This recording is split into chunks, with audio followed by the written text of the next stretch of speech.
తప్పిండు. ఈ పిల్లగాంతో ఏం చేయాలి రో? లేవు లేవు, లేచి నడు. శెల్కగాడ కంపేర్ చేసే పని అట్లనే ఉన్నది. బావి కాడ మోటార్ పెట్టాలి.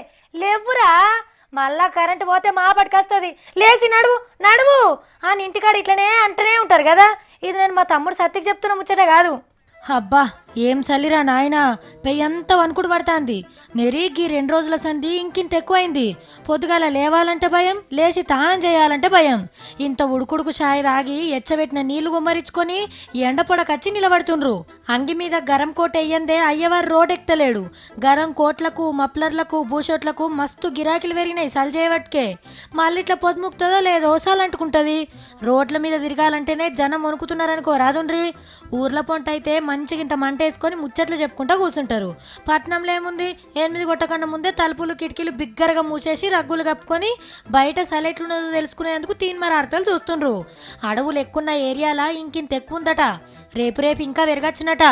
రోడ్ల మీద పత్తార పోసినట్టు మంచు కూడా పడుతుంది. మొత్తానికైతే చలికాలంతో ఫ్యాన్లకు మంచి రెస్ట్ దొరికింది.